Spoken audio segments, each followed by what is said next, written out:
Mexicans woke up to the worst possible news after the US elections. For those at this taco stand, horror mixed with disbelief.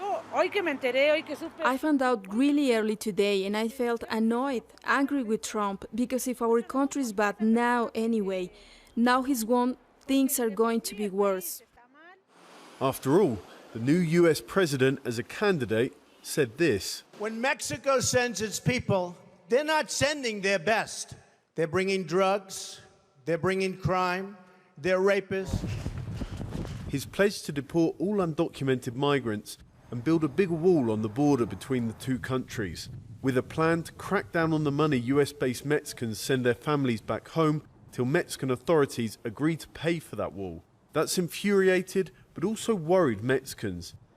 But it's not just migration. Donald Trump's also said that if he doesn't get what he wants, then he'll pull the US out of NAFTA, the free trade agreement that the country shares with Mexico and also with Canada. And all of that meant that as soon as it seemed that he would be president, then the peso plummeted to a historic low and there was consternation in the markets.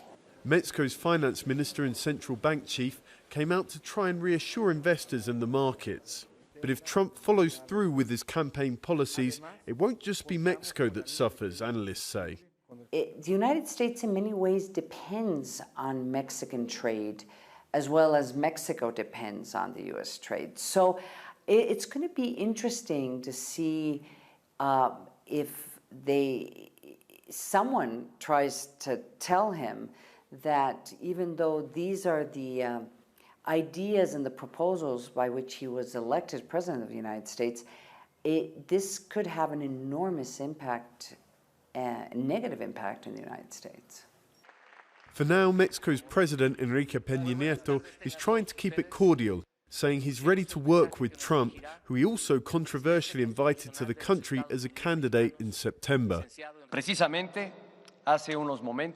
Just a few moments ago, I spoke to the President-elect Donald Trump to congratulate him on his victory. It was a polite, pleasant and respectful conversation, and we all agreed that we need to work in an atmosphere of trust, since our countries are very important to one another. If he wants a relationship to work with them, Donald Trump will have to soften towards his southern neighbour. John Holman, Al Jazeera, Mexico City.